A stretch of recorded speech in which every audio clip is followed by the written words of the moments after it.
Tava aqui assim, pensando, sabe? Já a gente está em casa, nesse isolamento social, e a gente começa a pensar, né, sobre várias coisas da nossa vida, nosso trabalho, nosso passado. E comigo não foi diferente, eu comecei a pensar na minha infância. Essa semana eu postei uma foto da criancinha de 5 anos de idade, muito ali no momento quinta-feira TBT, eu olhei para aquela criança e aí eu comecei a lembrar de como era a minha infância. Como a gente está nesse momento agora de pandemia, de isolamento social, e eu designei tarefas aqui para os meus filhos, né? Cada um tem a sua atividade doméstica. Aí eu comecei a lembrar exatamente de como é que era a minha infância e como é que meus pais faziam. Meus pais, desde aquela época, já faziam essa divisão de tarefas domésticas. Eu, desde os meus 5 anos de idade, ele já executava todas as atividades em casa, era caçula, mas pasmem, desde aquela época eu questionava a divisão de tarefas igualitárias, olha só. E aí eu comecei a rir assim hoje pensando nisso. Meus pais sempre que saíam para trabalhar, eles deixavam os afazeres domésticos. Então minha irmã tinha um tantão de atividade para fazer, eu um tantão de coisa entre lavar, passar, cozinhar e fazer todas as atividades de casa. Meu irmão passar pano no chão da cozinha após o almoço. Hã? Pai, eu tô aqui com tanta atividade doméstica, tanta coisa pra fazer, e meu irmão só passa pano no chão. Aí ele olhava pra mim bem sério e falava assim: porque ele é homem, e homem não faz atividade doméstica. Como é que é? Eu tô aqui me acabando, sofrendo. Gente, eu chorava, mas eu chorava tanto pro meu pai. O dia que meu irmão vestiu um avental e foi lavar uma louça, pasmem, a minha mãe correu para pegar uma máquina fotográfica e tirar a foto do abençoado, lavando a louça. Mas pensa numa menina que ficou brava. Ali a gente já estava beirando os 14 anos e ele 15. Eu fiquei muito brava. Eu falei, como é que é? A gente faz todo dia aqui atividade doméstica e ninguém tira foto minha. E quando meu irmão veste um avental e vai lavar uma louça, vocês correm para tirar foto como se fosse uma coisa maravilhosa? E depois de rir muito com essa lembrança e com essa foto do meu irmão lavando essa louça, não pude deixar de lembrar que nessa época, nos meus 14 anos de idade, meu irmão já com 15, eu tive um momento muito crítico, que foi exatamente o falecimento do meu irmão. Ele tinha 15 anos, eu 14, e a gente... Foi um momento muito triste, assim, porque meus pais estavam já se separando naquela época. Foi uma separação dolorosa para todos nós, mas o meu irmão ficou contrário naquela época. A gente teve uma briga muito feia, assim, momentos, logo na sequência, assim, quando meu pai saiu de casa, sabe, na separação do meu pai com a minha mãe. A gente ficou sem se falar um tempão, e meu irmão já fazendo triatlon nessa época. Eu tive um sonho, que até hoje eu não sei que sonho que era, mas a única pessoa que me veio à memória, assim que eu abri os olhos, era o meu irmão. E aí eu, cadê meu irmão? Cadê meu irmão? Cadê meu irmão? Comecei a olhar pela casa, eu já imaginava que minha mãe tinha saído para trabalhar, minha irmã também já tinha saído para trabalhar, e eu só vinha meu irmão à memória. Eu falei, cadê meu irmão? Eu olhei através assim do corredor, vi que o quarto dele a cama estava bagunçada, já sem ele vazia. Eu fui caminhando pela sala, aí foi quando eu avistei o copo de vitamina que ele sempre tomava antes de pedalar. Meu irmão pedalava todo dia de manhã. Vi que a bicicleta não estava e pensei, meu irmão foi pedalar, daqui a pouco ele tá aí. Sentei-me no sofá, não demorou 5 minutos. Tocou a campainha, era um policial, acompanhados dos 2 amigos do meu irmão, para avisar que meu irmão tinha sofrido um acidente. Acompanhado desses amigos que estavam me levando, fui atrás da minha mãe no Ministério das Comunicações. E naquela época não tinha celular, eu tô falando da década de 90, né? Meu irmão faleceu exatamente em 1992. A gente conseguiu alcançar minha mãe na parada de ônibus. Levamos a minha mãe pro hospital de base. E quando a gente chegou no hospital de base, é que veio a notícia do falecimento do meu irmão. E a minha mãe, assim como várias mulheres, né? Várias mães que perdem seus filhos, ela ficou em frangalhos. Ela só desmaiava, ela passou muito mal. ela não conseguia reagir a nada. Aos 14 anos de idade, eu precisei cuidar de todas as questões administrativas, pasmem vocês, em torno de um acidente seguido de morte, né? Meu pai era empresário nessa época, então ele vivia para lá e para cá, para cima e para baixo. Achar meu pai era muito difícil, apesar dele usar aqueles aparelhinhos bips, né? Foi muito difícil encontrar meu pai. A minha irmã também eu não consegui encontrar. Eu só sei que eu me vi ali sozinha, tendo que administrar essa parte burocrática do que foi o falecimento do meu irmão. E a bola que ficou na minha garganta era uma coisa assim que durou por muito tempo, porque eu fiquei exatamente com aquela sensação de que eu nunca mais ia poder falar para o meu irmão, pedir perdão a ele, falar, vamos voltar a se falar, meu irmão. Passado um tempo, a minha mãe recebe um convite da prima dela para visitar uma pessoa no interior de Minas, essa pessoa que recebia mensagens de filhos que se foram. E eu não entendia nada, absolutamente nada daquilo. Meu pai era muito rígido na nossa criação católica e não havia possibilidade de outra religião que não fosse a católica na minha casa. Então eu não entendia muito daquilo. Mas a minha mãe simplesmente olhou para mim e falou, filha, eu preciso viajar com a Lisli, você vai ficar na casa do seu avô, e eu vou atrás de uma mensagem do seu irmão. Confesso a vocês que eu falei, agora ela tá ficando doida. Ela pirou de vez e eu não sei o que vai sair daí. Eis que chega minha mãe com uma mensagem de mais de 10 páginas, em que tinha um relato de um adolescente que tinha acabado de sofrer um acidente. E ele descrevia literalmente o acidente dele. Ele falava exatamente o momento em que o carro, meu irmão ele sofreu um acidente, ele foi atropelado no chão por uma ambulância de Formosa. E essa ambulância de Formosa, ela não prestou socorro nem a ele e nem a um outro um pedestre que estava passando no chão, e que essa bicicleta voou 100 metros e atingiu esse pedestre. Meu irmão caiu de pescoço no chão. E como essa ambulância não prestou socorro, um outro carro, era uma caminhonete que passava do outro lado da rua, é que prestou socorro ao meu irmão e ao outro pedestre. Na hora que ele pegou meu irmão no solo, ele foi tirar o meu irmão do solo para colocar na caminhonete e levar para o hospital de base. Naquela época não tinha essa instrução de não se triscar em acidentados. E meu irmão quebrou o pescoço e faleceu. Ele mandou uma mensagem para mim, diga à minha irmã querida que não sofra mais, porque as brigas de irmãos acontecem, mas que eu a amo muito e que eu estou aqui sempre torcendo para ela e por tudo que ela vai ainda conquistar.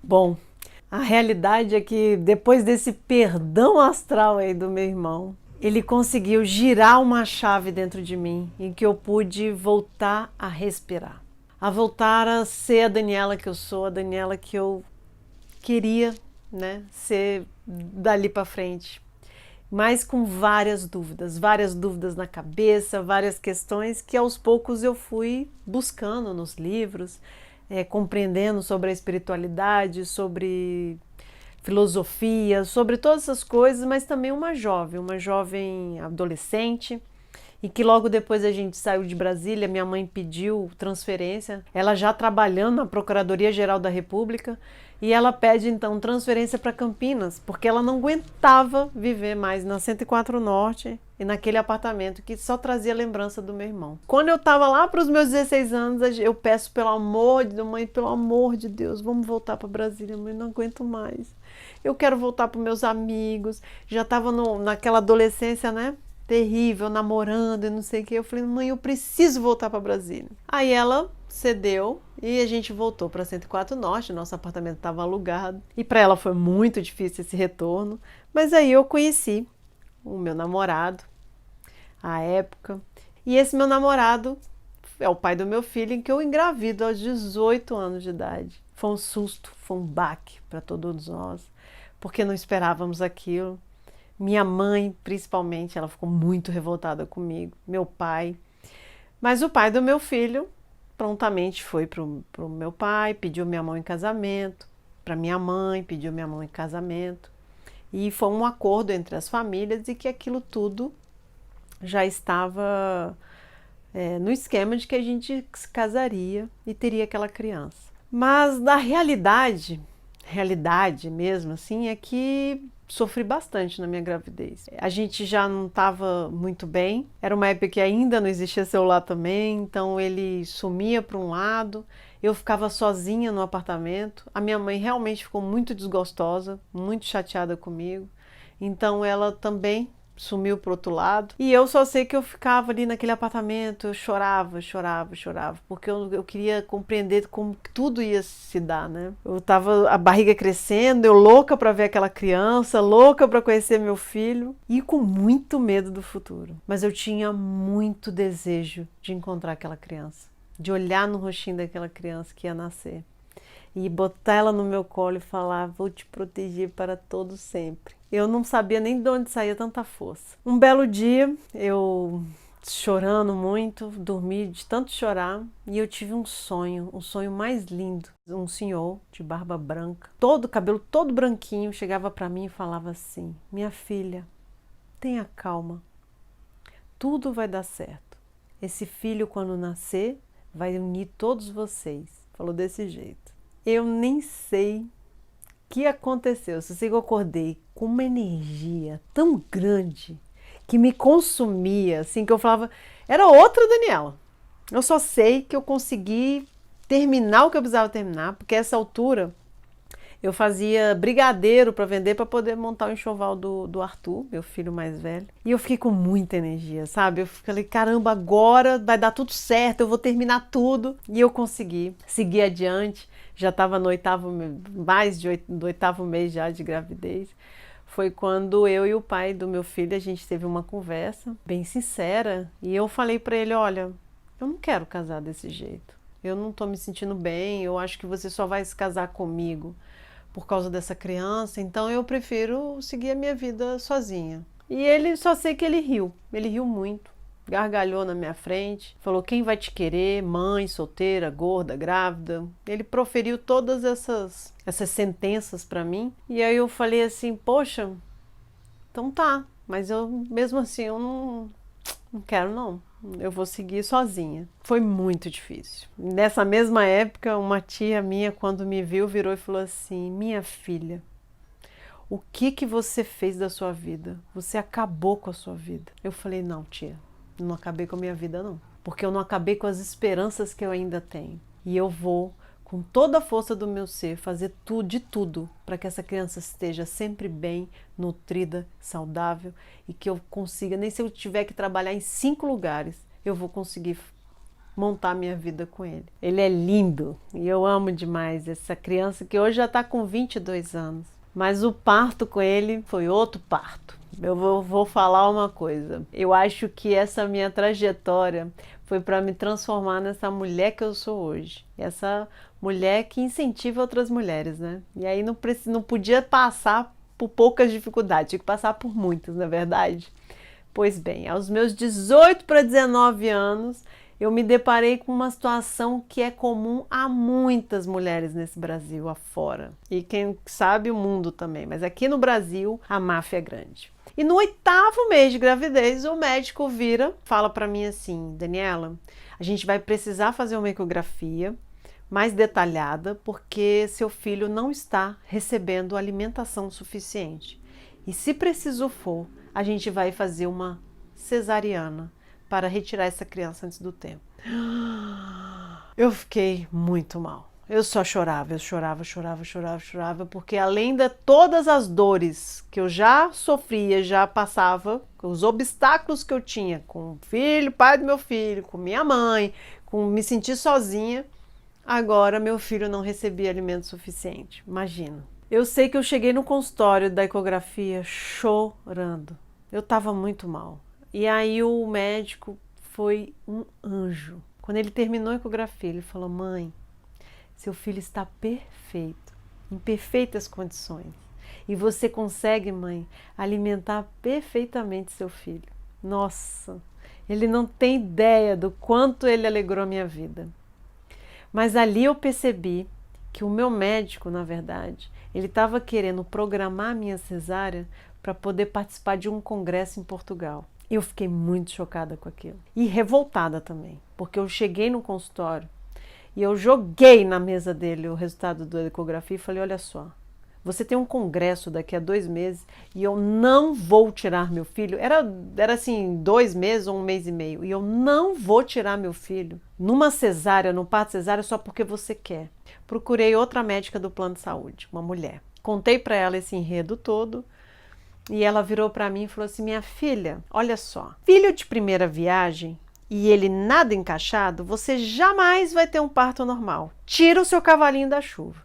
A essa altura minha mãe já tinha retornado para casa e aí ela já começou a me ajudar nesse sentido e conversando com um e com o outro. E aí um belo dia ela conversando com uma prima dela ao telefone e a prima dela meio que para brincar um pouco com a situação falou, olha, você é a Daniela. Tá querendo tanto ter um filho de parto normal, manda ela pro HMIB, que é um hospital público aqui de Brasília, né? E minha mãe desliga o telefone e fala isso pra mim, Daniela, Virgínia falou pra você ter um parto no HMIB. Aí eu falei, é pra lá que eu vou. No dia seguinte fui pra HMIB, fiz todas as consultas iniciais que precisavam ser feitas, levei todos os exames que eu já tinha feito, todo o pré-natal. Quando eu cheguei nessa sala pré-parto, já tinham 3 mães que já estavam há algum tempo lá. Foi a noite inteira contração e a noite inteira nessa preocupação. Amanhece, assim, já era umas 5h30, 5h40, 6h, visita dos residentes. Aí entra aquele mundo de homem dentro daquela sala para falar sobre cada caso.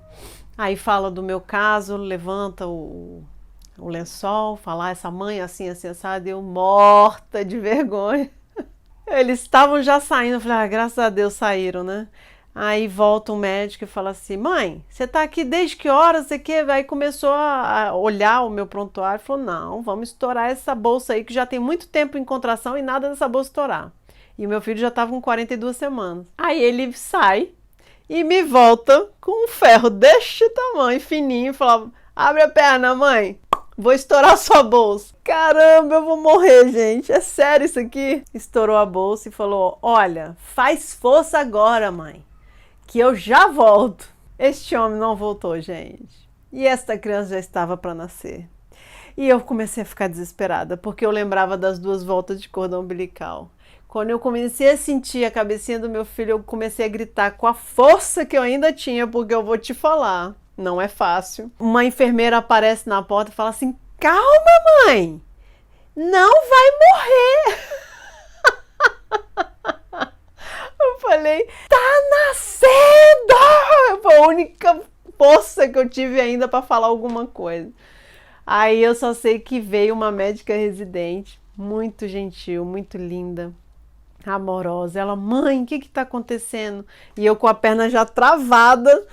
Aí ela falou assim, eu falei, tá nascendo, e ele tem 2 voltas de cordão umbilical no pescoço, ele vai ficar enforcado, não sei o que. Ela falou assim, calma, mãe, vamos pra sala de parto, não sei o que, você consegue me esperar? Eu falei, consigo. Aí chegou na sala de parto, ela colocou luva, se paramentou toda, não sei o que.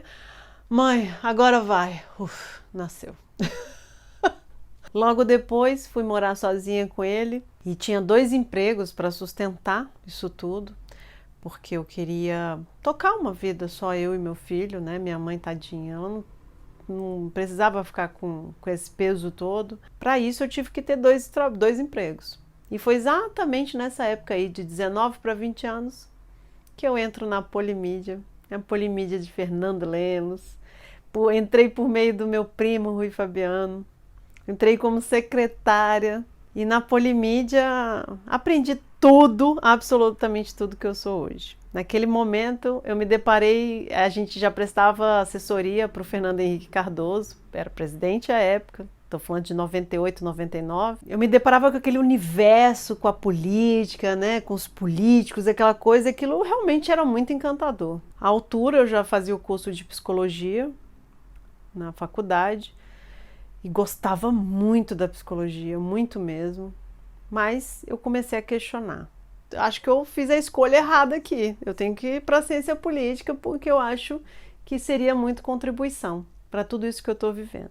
E assim, eu migrei para o curso de ciência política e fui muito feliz com essa escolha, apesar de querer concluir a psicologia sempre esteve comigo, né? Tanto é que pensar voto, a decisão do eleitor, tudo isso tem um quê de psicologia muito forte que eu sempre fiquei muito atenta a isso. Como é que funciona a cabeça do eleitor? Como é que funciona a cabeça das pessoas que tomam lados muito fortes, né? Aí vem a nova trajetória de Daniela Rabelo, né? A trajetória de trabalho, de profissional, então aprendendo muito. Lembro-me que eu ficava muito feliz quando chegava aqueles momentos assim, Rui Fabiano e Fernando Lemos, e eles começavam a conversar, eu falava, gente, meu Deus, obrigada por eu estar aqui, que eu tô aprendendo demais com esses dois mestres. E em 2012, o Fernando nos deixa. E eu me vi totalmente sem chão, assim como muitos de nós na Polimídia, né? Nos vimos ali sem chão. E eu falei assim, eu não quero, eu preciso ir para o mercado, eu preciso testar. E assim nasce a minha empresa, a Método Brasília. Sentei um dia e comecei a esboçar tudo que eu sabia, tudo que eu tinha aprendido e tudo que eu tinha executado com todos os clientes da Polimídia. Eu falei, eu acho que eu sou capaz. Foi muito difícil me inserir no mercado, sozinha, sem sociedade, com ninguém, mas eu peitei. E eu lembro que por volta ali de 2013 eu fui literalmente presenteada com um convite para ajudar a Procuradoria da Mulher do Senado, a instituir a Procuradoria da Mulher do Senado, que estava se iniciando. Eu ainda não sabia o trabalho que estava por vir, mas eu prontamente aceitei, porque eu entendia que ali tinha alguma coisa que eu precisava conhecer e saber. E eu, com essa minha energia, né, de querer fuçar, de querer conhecer, saber, eu falei, não, eu vou e eu quero. Lembro que quando os senadores já estavam em torno da mini reforma eleitoral a ser aprovada, isso já em 2014, eu acredito, 2014, 2015, a senadora Vanessa Graziotin, então, encabeçou alterações na mini reforma que contemplava essas mulheres nos partidos. A gente se articulou totalmente para que isso acontecesse. E todas as vezes que a gente ia conversar com uma senadora, elas viravam e falavam assim, senadora, isso é besteira demais. Se a gente chegou aqui, é elas que corram atrás e cheguem também. Aí eu comecei a perceber que nem nós, mulheres, não incentivamos outras a serem líderes como a gente. Aquilo me impactou profundamente. Assim como me impactou todo o movimento que a gente conseguiu trazer para dentro da Procuradoria, junto com a Secretaria das Mulheres da Câmara e a Secretaria de Políticas para as Mulheres, encabeçada pela Menecute na época, que era o governo Dilma, eu estou falando do governo Dilma, e a gente movimentou uma campanha intensiva em todo o Brasil de incentivo à participação das mulheres na política. Então aquilo foi encantador para mim, conversar com todas as universidades do Brasil, saber o que se produzia de conteúdo em torno das dificuldades que as mulheres enfrentavam, não só na ponta, como trabalhadoras, ou como donas de casa, ou como cuidadoras, mas também essas mulheres que tentavam se inserir numa política, como políticas, elas tinham dificuldades tremendas. Então a gente discutia muito esse universo e eu comecei a me encantar demais com aquilo. E lembro-me naquela época já, e eu falava assim, olha gente, se a gente quer fazer alguma alteração, alguma intervenção realmente que faça efeito, a gente tem que começar pelos partidos. Os partidos é onde precisa crescer essa vontade dessas mulheres quererem vir, né, como deputadas federais, senadoras. Mas a gente tinha a barreira dos próprios partidos, porque cabe a cada partido decidir o que eles querem ou não fazer e como fazer. Nessa mini reforma eleitoral, então, a gente conseguiu colocar exatamente 10% do fundo eleitoral, do fundo partidário, para a formação dessas mulheres nos partidos, porque entendíamos que essas mulheres precisavam de formação. Assim como conseguimos os 5% de tempo de TV dessas mulheres para que elas pudessem se apresentar para a sociedade, e conseguimos também que o TSE pudesse ser nos nossos apoiadores. E foi a melhor coisa que se conseguiu ali naquela época. Olha, eu vou falar uma coisa. Desde então, O TSE sempre desenvolve campanhas de incentivo à participação da mulher a partir dessa lei aprovada, dessa mini reforma que eu estou falando. E o TSE virou um verdadeiro incentivador e apoiador, e mais do que isso, fiscalizador dos partidos em torno dessa legislação das mulheres. Graças a Deus que isso foi feito naquele ano e eu sou eternamente grata por ter feito parte dessa história. Passado então o período ali de Procuradoria da Mulher do Senado, trabalhando na minha empresa, na minha consultoria, recebo outro presente. Daniela, você pode desenvolver um curso de formação para as mulheres? Opa! Exatamente isso. Aquela questão que eu justamente conversava com as entidades, as organizações não governamentais, que era o que a gente precisava atacar, eram os partidos, e a gente conseguiu aprovar, junto a essa lei da mini-reforma, os 10% do fundo partidário para a formação dessas mulheres. Agora, os partidos me procuram para quê? Para trabalhar um curso de formação para as mulheres. Só pode ser presente, né? Claro que eu aceito. E desde então, rodo o Brasil todo fazendo palestras, incentivando a participação de mulheres na política e sendo contratada pelos partidos para fazer essa formação. Então hoje, além da minha função de empresária, porque eu tenho uma empresa de comunicação política propriamente dita, mas eu também sou a palestrante que roda o Brasil todo incentivando mulheres a participarem da política. A minha missão é justamente trabalhar nos bastidores e trabalhar no incentivo à participação das mulheres. Para, se eu puder falar com o maior número de mulheres, o quanto elas são capazes, o quanto que elas são fundamentais para uma tomada de decisão equilibrada, eu estou dentro do meu propósito, da minha missão. E eu sou muito, muito, muito orgulhosa por esse trabalho que eu desenvolvo. Eu faço com muito amor e muito carinho. Eu quero que realmente as pessoas compreendam que num espaço como esse, como é o Congresso Nacional, como é a Câmara dos Deputados e como é o Senado Federal, quando a gente não vê um equilíbrio de tomadas de decisão sendo realizado por pessoas vindas de diversas culturas, diversas características diferentes, isso significa que são tomadas de decisões desequilibradas. E quando eu falo do incentivo da participação da mulher, não só porque é importante que haja uma igualdade. Essa igualdade, ela precisa ser melhor explicada. Por que precisamos dessa igualdade? Porque nós, mulheres, já estamos no mercado de trabalho.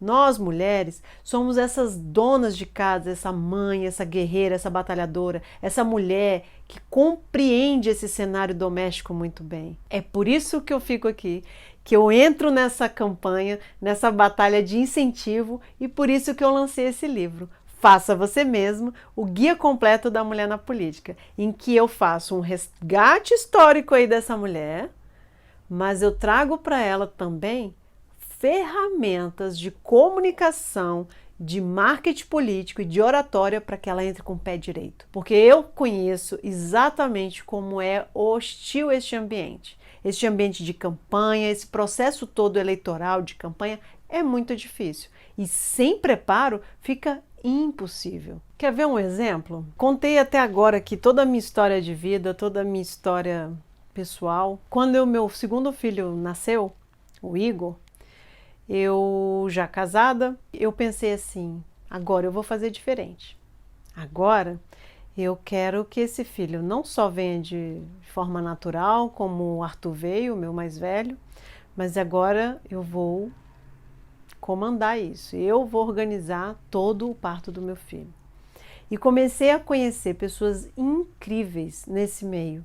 Comecei a compreender esse universo porque eu já entendia que existia uma máfia da medicina, máfia de médicos, né, que induziam o tempo todo o parto cesariano. E se você for analisar, isso é uma política.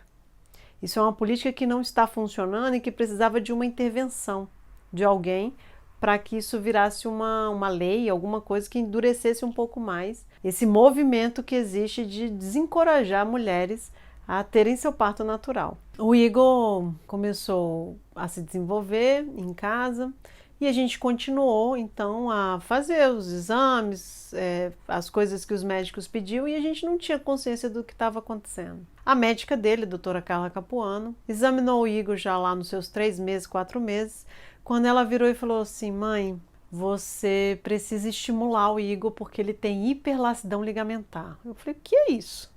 Ela falou assim: é como se ele tivesse a musculatura muito flácida, né, com laxidão mesmo, né, muito aberta, e que ele não conseguisse, então, ter a firmeza nos braços. Então, aqueles reflexos, quando você puxa o bracinho do bebê e que o bebê faz aquele reflexo, ali é um dos primeiros testezinhos que os médicos fazem para saber como é que está essa musculatura do bebê e o quanto ele responde aos reflexos. O Igor não respondia nada disso. Então, você puxava o bracinho dele, caía. O pescoço, a cabeça dele, ele não tinha firmeza na cabeça, então a cabeça sempre ficava muito largada. E quando você pegava o Igor assim, no berço, a cabeça ficava para trás e vinha o corpo assim, ou seja, ele não tinha realmente força muscular. Quando o Igor entrou na fase escolar, aí que o pesadelo começou. A diretora nos chama: olha, o Igor não sobe, não desce um escorregador como as outras crianças. Isso ele tinha 2 anos de idade. Ele não sobe, não desce escorregador como as outras crianças. Ele não pinta dentro do desenho como as outras crianças. Ele não faz isso, ele não faz aquilo. Ela começou a descrever um monte de coisa que o Igor não fazia. E, portanto, o Igor não se encaixa no padrão da nossa escola. Como é que é? Não se encaixa no padrão da nossa escola. E o meu pai do meu filho, ele ainda continuou insistindo. Eu falei assim: vamos embora daqui agora. Se o Igor não se encaixa nessa escola, essa escola não se encaixa pro Igor, e vamos tirar ele daqui agora. E tirei o Igor, bem leoa, né? Aquela leoa. Pois bem, o Igor era muito raivoso, então ele chorava, ele esperneava. Então, para muitas pessoas, parecia uma criança mimada. Foi quando uma neuropediatra detectou algumas questões ali nos exames e falou assim: olha, ele precisa tomar medicações. E não falou qual era a questão, mas foi passando medicações pesadas, como Ritalina, Zargos, que é um antipsicótico, mas não fechava nenhuma questão com meu filho. Eu comecei a ver uma criança completamente robô dentro da minha própria casa.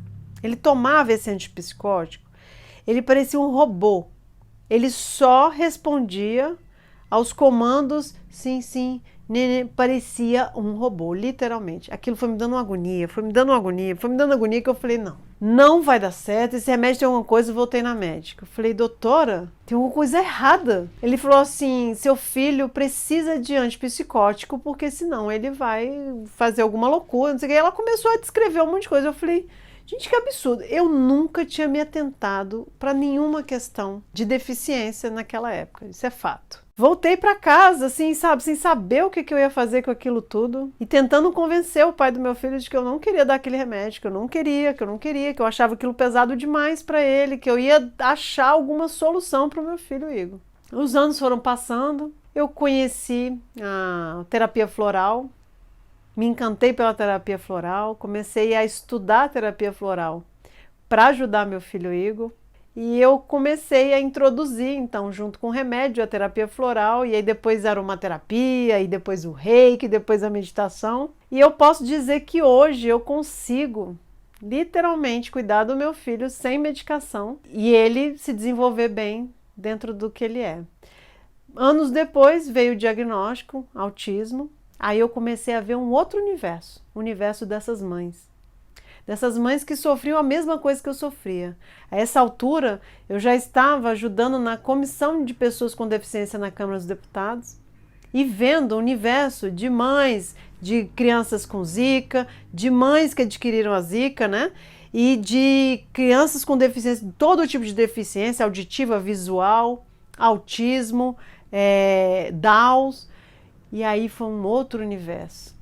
E pasmem e olhem para isso. Não tem política aí no meio? Quando a gente se depara com uma situação em que a escola e os professores não estão preparados, mas que uma escola particular, ela visa apenas o lucro e que aquela criança seja mais um número, não está faltando uma visão de uma mãe, de uma mulher, de uma pessoa que entenda o quanto que isso sai caro para uns que estão totalmente fora desse enquadramento social.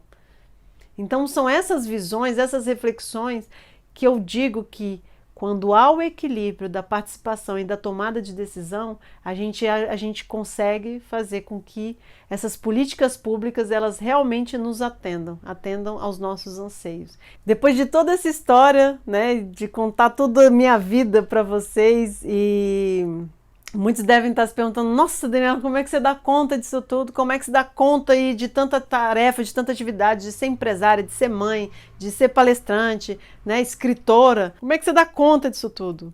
Primeira questão, e detalhe, não são mimados. Eu literalmente trago meus filhos para mim. Mesmo meu filho diagnosticado autista, eu incentivo o meu filho a ter a independência que ele precisa. E da mesma forma eu trato o meu filho mais velho. Filho, qual é a contribuição que você vai dar aqui para que essa engrenagem funcione? Porque eu preciso trabalhar, eu preciso produzir, eu preciso fazer as coisas e eu preciso que vocês estejam aí fazendo as atividades todas para contribuir aqui dentro da engrenagem dessa casa. A gente precisa dar elementos para que os nossos cresçam, se desenvolvam e façam o melhor que eles podem fazer para outras mulheres, para uma sociedade mais justa, para uma sociedade mais humana. E com muita sinceridade, com muita simplicidade a gente pode fazer isso, não é verdade? Eu agradeço imensamente por todo esse momento aqui comigo, por escutar a minha história, e eu quero escutar você. O que você tem? Qual é a sua história? O que você traz aí de uma dor, de alguma situação? Onde que você se viu ali, que você percebeu na minha história que é muito parecida com a sua? Eu adoro ouvir histórias. Eu adoro ouvir o que cada uma tem para contar e da sua dor. Então, eu deixo aqui o meu forte abraço, mas te pedindo, conte essa história para mim que eu quero muito escutar.